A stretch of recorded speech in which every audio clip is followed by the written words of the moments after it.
Qué bueno es, hermanos, poder estar reunidos en esta noche, poder abrir la palabra de Dios. Y en esta oportunidad vamos ya a terminar directamente, si el Señor lo permite. Vamos a terminar con el tema que veníamos viendo de los viajes del apóstol Pablo.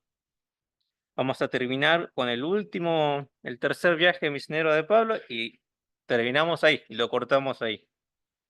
Eh, Así que voy a compartir pantalla mientras vayamos buscando Hechos capítulo 20. De ese alboroto que se había armado por culpa, si lo podemos llegar a decir así, por culpa de aquel platero, ¿no? Aquel Demetrio, que junto con otras personas que tenían el mismo oficio, se habían complotado, se habían levantado contra el apóstol Pablo, diciendo que eh, nos está arruinando nuestro negocio. Aquel negocio de vender templecillos de la diosa Diana, ¿no?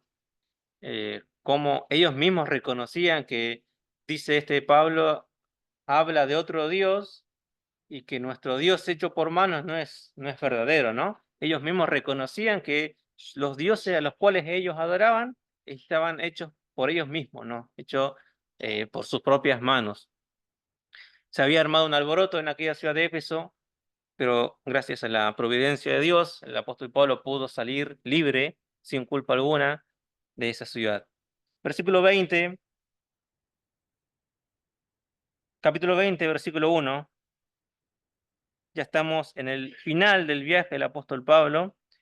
Y acá Lucas describe en los primeros versículos, simplemente en algunos cortos versículos nada más, en los primeros 6 versículos, todo un trayecto, todo un viaje del apóstol Pablo, como ven en pantalla, de Éfeso hasta Corinto y de Corinto hacia Troas, lo define o lo describe o lo resume simplemente en 6 versículos.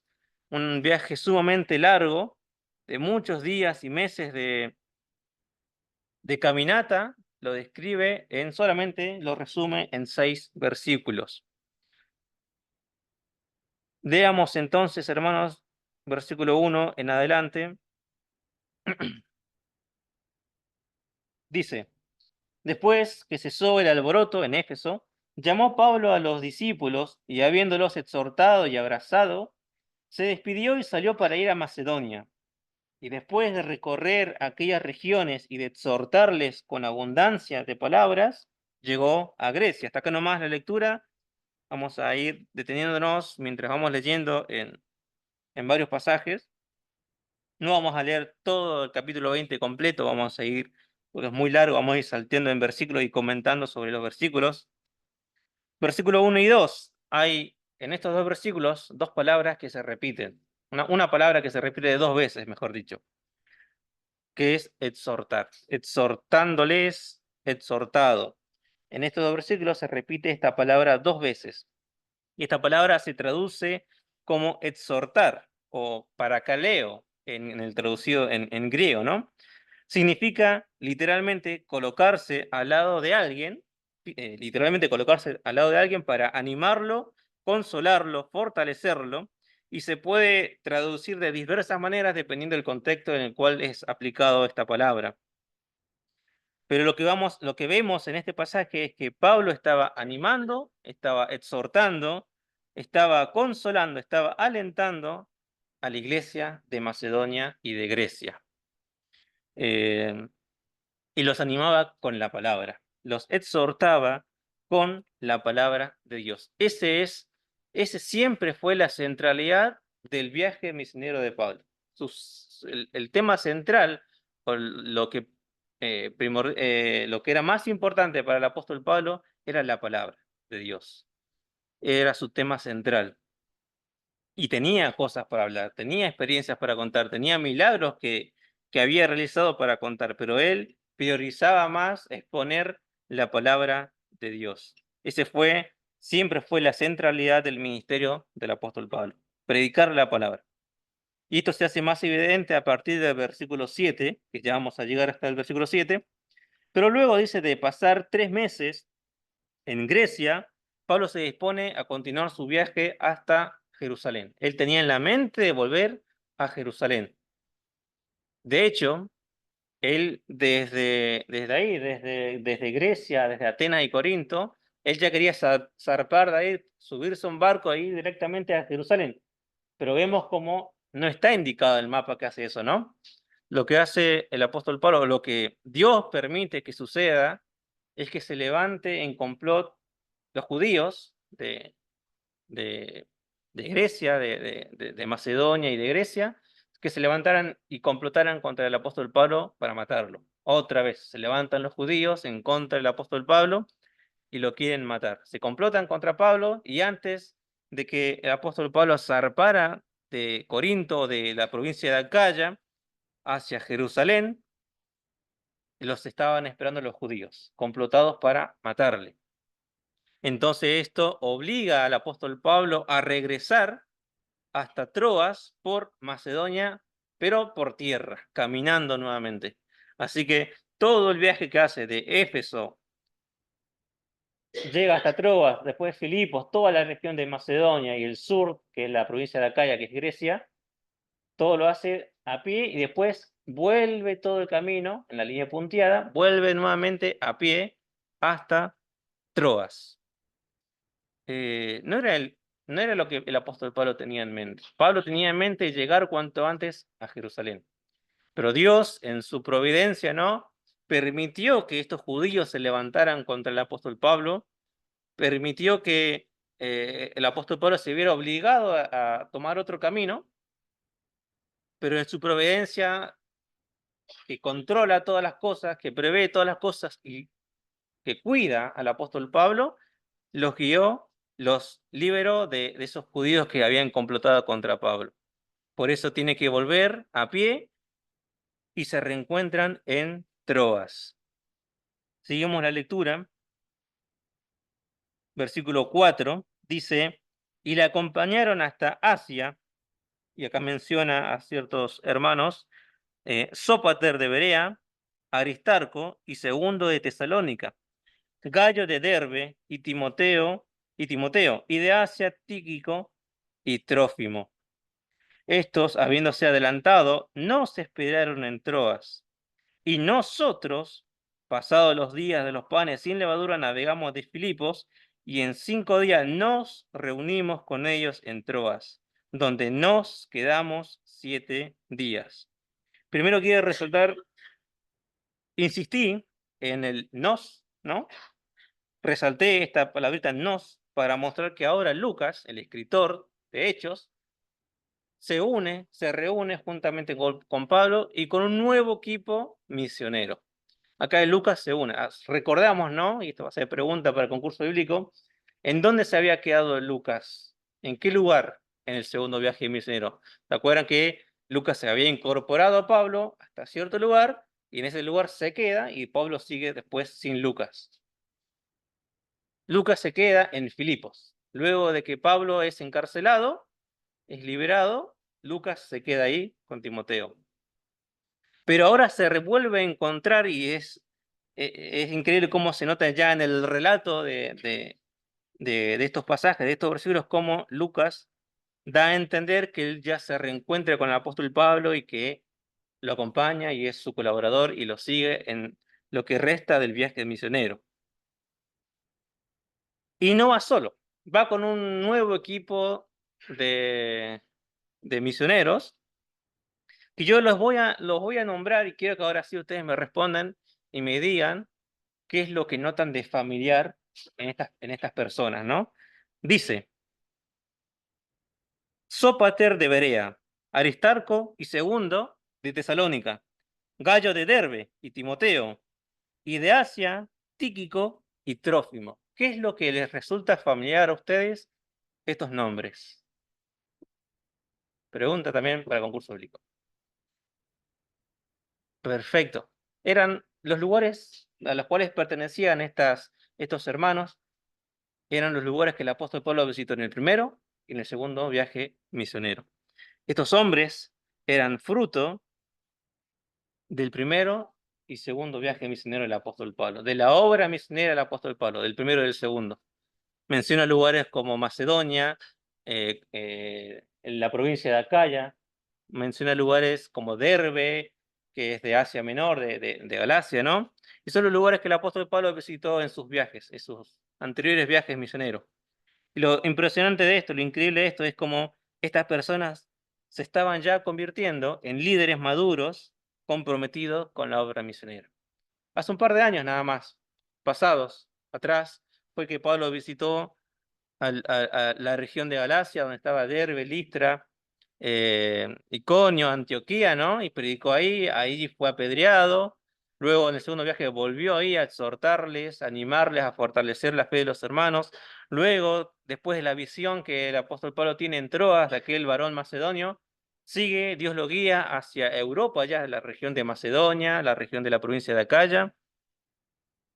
Y en esos viajes el apóstol Pablo va predicando y predicando y la gente se convertía, se arrepentía, establecía iglesias, establecía ancianos y estas personas que el apóstol Pablo les predicó y se convirtieron, ahora son sus colaboradores. Pero veamos en el corto periodo de tiempo en que estas personas recién convertidas, bautizadas, ahora son líderes maduros en la fe y colaboran juntamente con Pablo y Lucas en su viaje misionero, ¿no? Este es el nuevo equipo que forma Pablo, al cual se suma Lucas, el escritor de del libro de los Hechos, ¿no? Y vamos a ver de ahora en adelante cómo Lucas relata los viajes de Pablo, el trayecto de Pablo, pero él se menciona, ya habla como nosotros, habla en un significado, en un estado gramatical más propio de él. Bien, entonces este nuevo grupo llega a Troas, hacen todo el recorrido, ¿no? En muy pocos versículos Lucas lo describe, y vuelve a llegar a Troas, donde la iglesia se congrega en el día del Señor. Versículo 7 dice: el primer día de la semana, reunidos los discípulos para partir el pan, que es una manera de decir para participar de la cena del Señor, Pablo les enseñaba, habiendo de salir al día siguiente, y alargó el discurso hasta la medianoche. Imagínense el apóstol Pablo predicando, y su discurso, su predicación se extiende, y se hace la medianoche y el apóstol Pablo sigue predicando. Ahora, en medio de esta reunión, pasa algo inesperado, pasa algo que nos llama la atención. Hay un joven llamado Eutico, que irónicamente su nombre significa afortunado, alguien que tiene buena suerte, ¿no? Em, Esta persona estaba escuchando el mensaje del apóstol Pablo, estaba subido a un tercer piso, estaba en un lugar donde estaba en un tercer piso y Pablo predicaba en la cena del Señor, y esta persona estaba sentada sobre una ventana y cae sobre sí un profundo sueño hasta que se cae del tercer piso y cae muerto.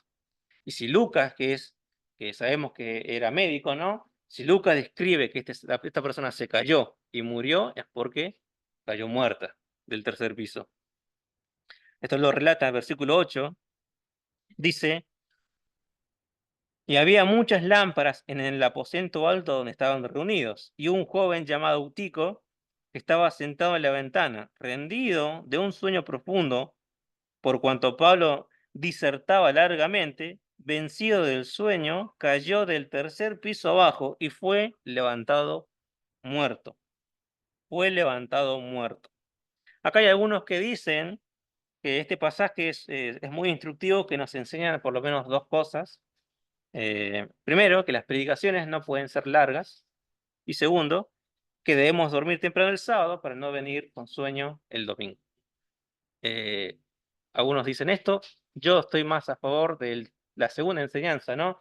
Es bueno que nosotros, día sábado, previo a la reunión de la Cena del Señor, que es temprano, no nos quedemos hasta las 2, 3 de la mañana viendo Netflix, viendo, no sé, YouTube, TikTok, algo que nos distraiga, porque ¿qué pasa? El día siguiente, domingo, venimos a la Cena del Señor y estamos con sueño. A no ser que estén acostumbrados a madrugar y no les afecte dormir tarde y levantarse temprano. En cambio, a la primera enseñanza, que las aplicaciones no deben ser muy largas, no estoy de acuerdo. Eh, Eso depende de cada uno, ¿no? Del deseo de escuchar la palabra de Dios. Hemos presenciado o estado, ¿quién de nosotros no ha escuchado mensajes de una hora, más de una hora, y estamos tan penetrados en lo que el Señor nos quiere decir, lo que está hablando el predicador, y esa hora y media se nos pasa así volando. Y cuando no nos damos cuenta ya terminó de predicar. Eso nos pasa, nos ha pasado algunas veces, ¿no?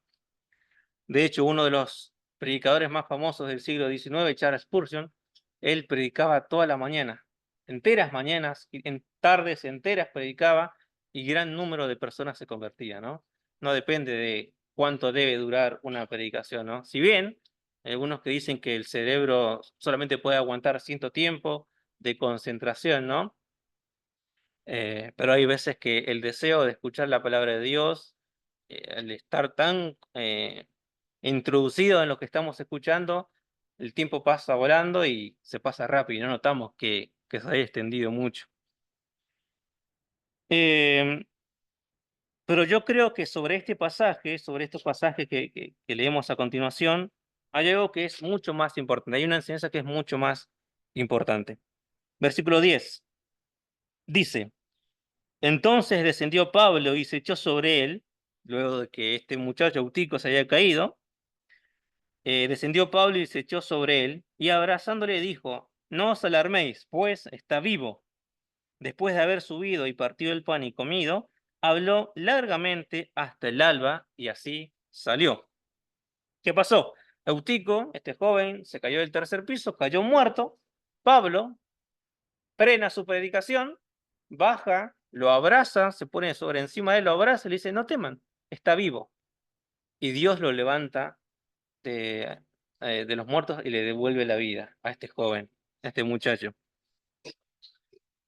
Em, entonces, ¿qué pasa después de esto?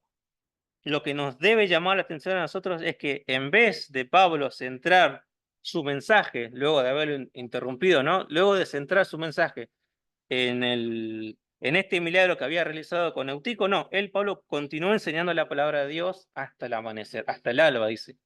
Continuó enseñando la palabra de Dios. Tranquilamente él podría haberse detenido en su mensaje y empezar a hablar de la experiencia de este muchacho, de cómo Dios le devolvió la vida, ¿no? Pero hizo como si nada, hizo como si fuera algo natural. Como dijimos anteriormente, siempre el tema central o la centralidad del ministerio de la obra del apóstol Pablo es predicar la palabra de Dios. No se dejó llevar, él tranquilamente, al terminar cada viaje misionero y que reunía a la congregación, le podía haber dicho eh, la cantidad de milagros que hizo, las cosas extraordinarias que hizo el apóstol Pablo con milagros que Dios le permitió hacer, pero no.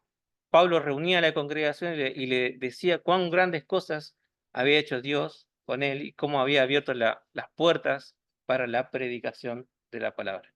Podía tranquilamente exponer de todos los milagros que hizo, pero no lo hizo, sino que alabó a Dios, engrandeció a Dios de todas las cosas que Dios le permitió hacer y cómo Dios había abierto las puertas para predicar la palabra. Entonces, la centralidad del ministerio de Pablo siempre fue predicar la palabra de Dios y no las experiencias extraordinarias o los milagros que él realizaba. Esto es realmente lo que edifica la iglesia, predicar la palabra de Dios, predicar fielmente la palabra de Dios.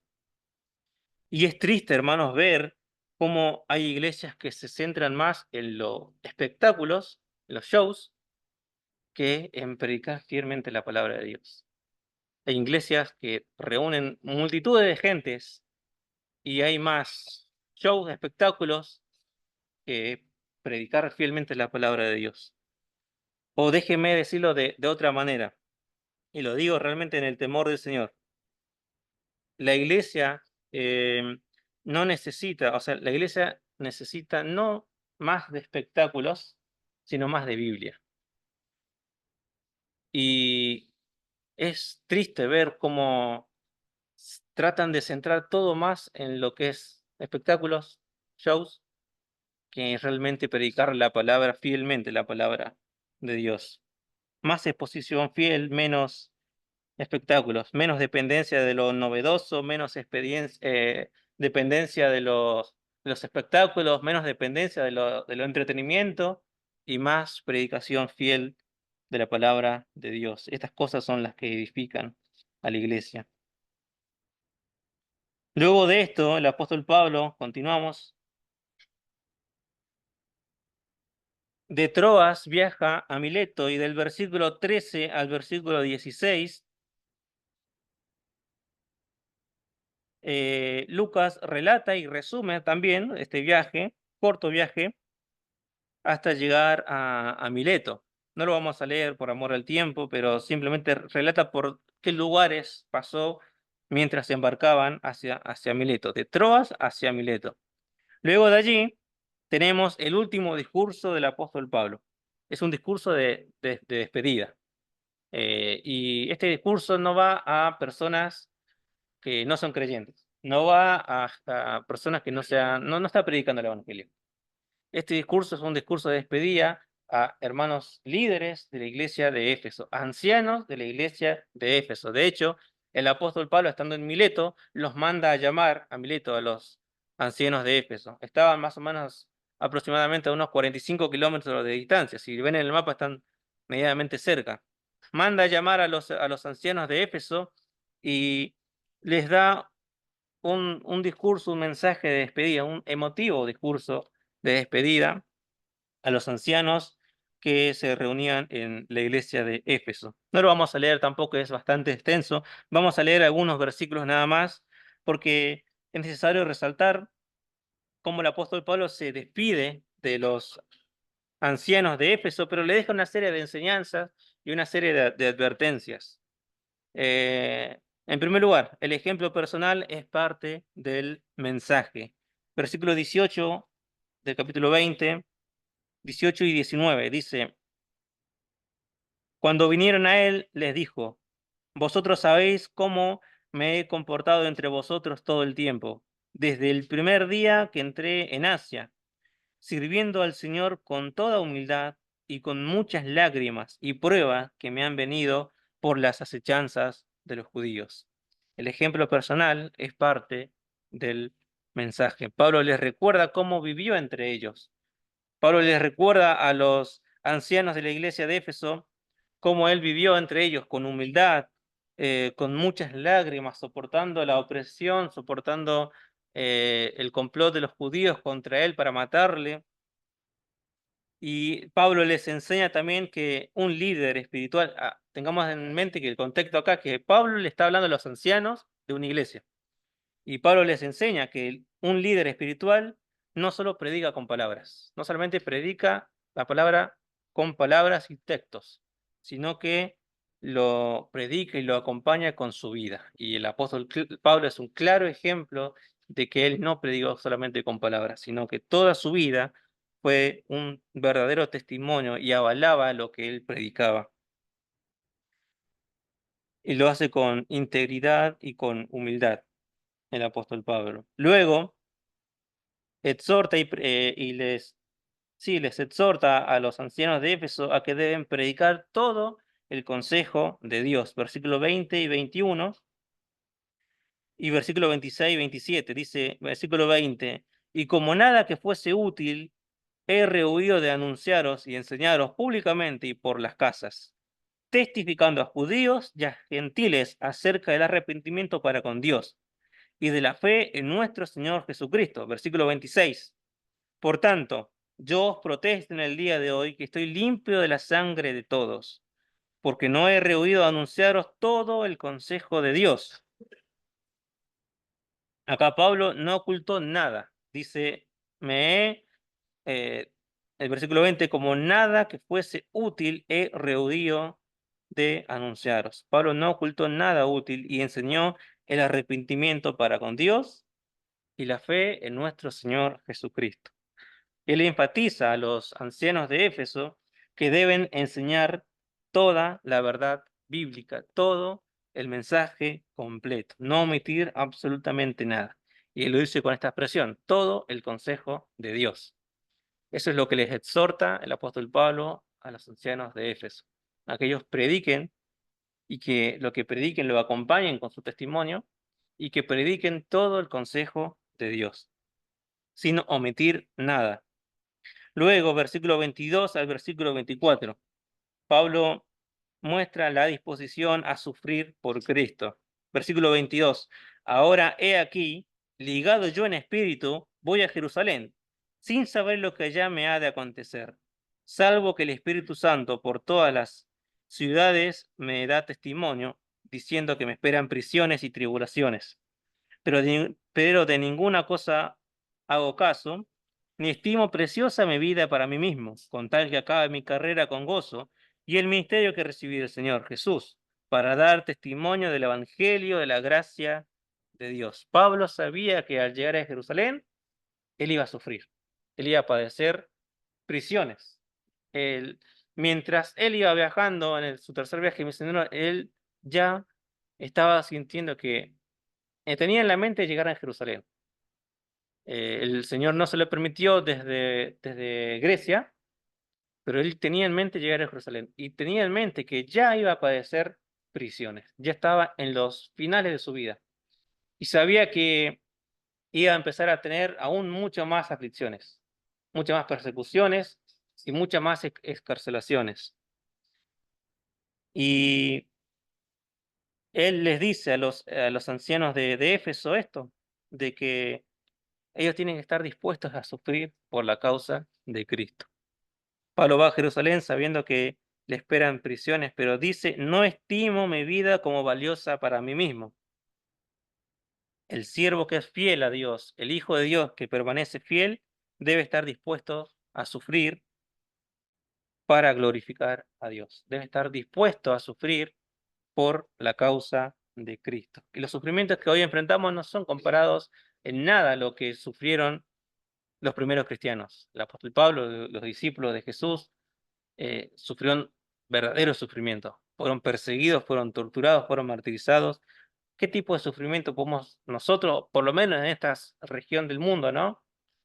¿Qué tipo de sufrimiento podemos sufrir nosotros, ¿no? Que se nos burlen en el trabajo, que se nos burlen en el colegio.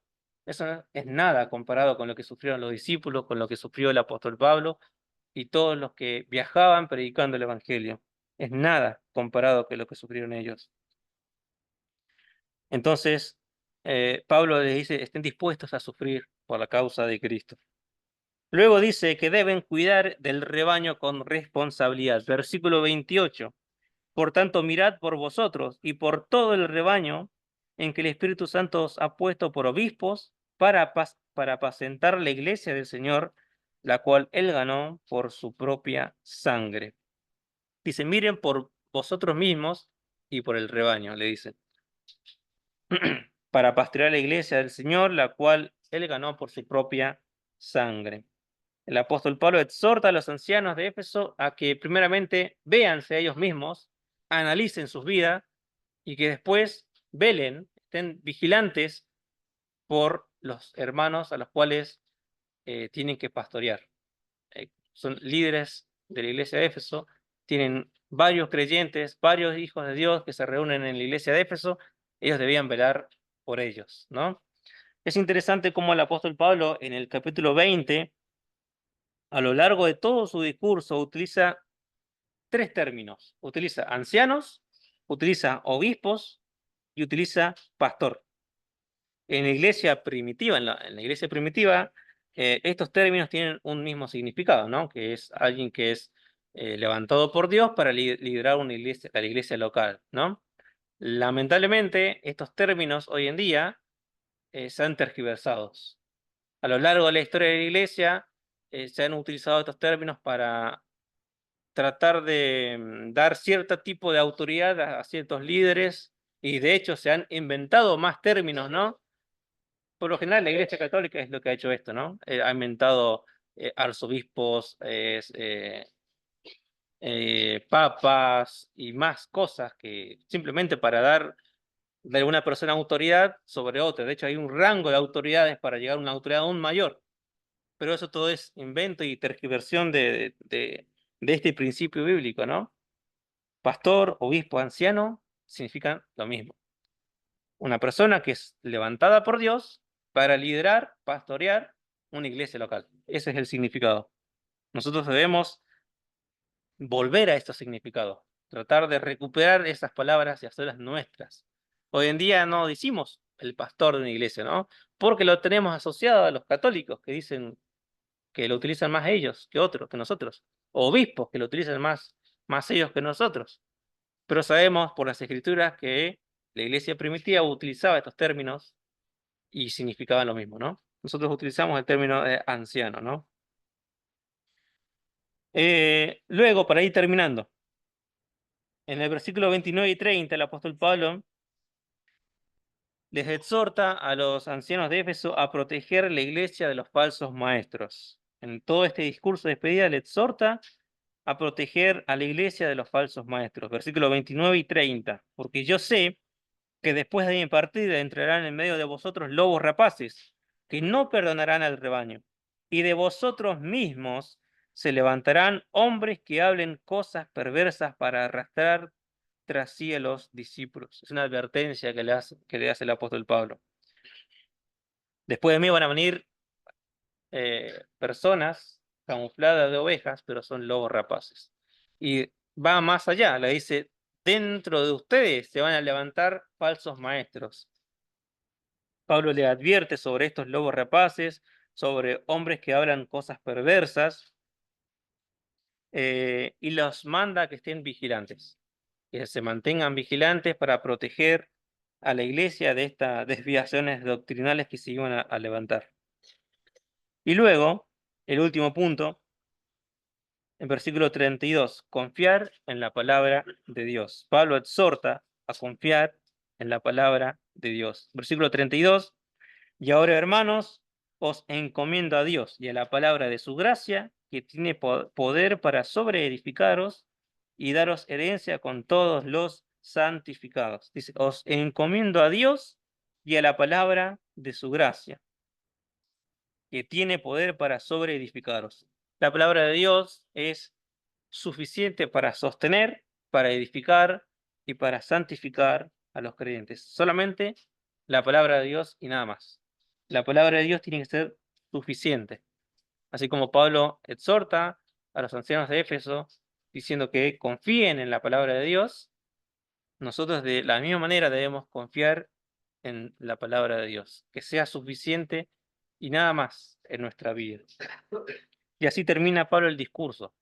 Estas enseñanzas, estas advertencias, esta despedida. Es un discurso emotivo, porque al final de este discurso termina el capítulo Lucas describiendo unas últimas palabras de ánimo del apóstol Pablo. Dice que los exhorta a servir como él ha servido y a ser generosos. Y el apóstol Pablo cita las palabras del Señor Jesús en el versículo 35, más bienaventurado es dar que recibir. Y termina, la cena de todo este discurso termina en los hermanos de Éfeso, los ancianos, tristes por la partida, lloran junto con el apóstol Pablo, se despide porque saben que ya no los va a ver más. De hecho, el apóstol Pablo dice, esta es la última vez que van a ver mi rostro, le dice. Y lloran esta partida. Dice que se echaban sobre su cuello, le abrazaban, le besaban y lloraban, porque no iban a ver más al apóstol Pablo.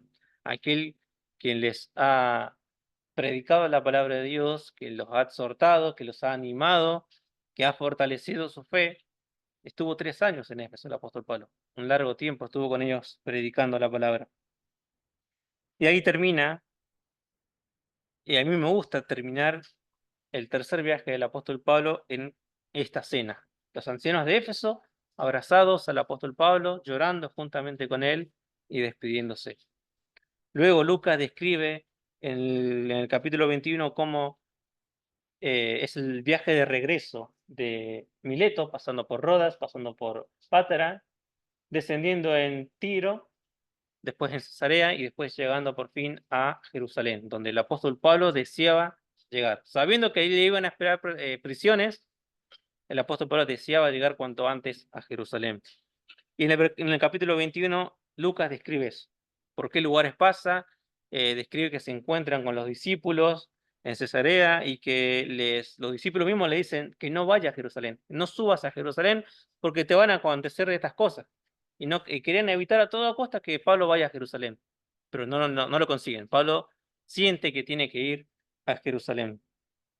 Y simplemente para terminar, leer capítulo 21, versículo 17, cuando Pablo llega a Jerusalén, dice: cuando llegamos a Jerusalén, los hermanos nos recibieron con gozo, y al día siguiente Pablo entró con nosotros a ver a Jacobo, y se hallaron reunidos todos los ancianos, a los cuales, después de haberles saludado, les contó una por una las cosas que Dios había hecho entre los gentiles por su ministerio.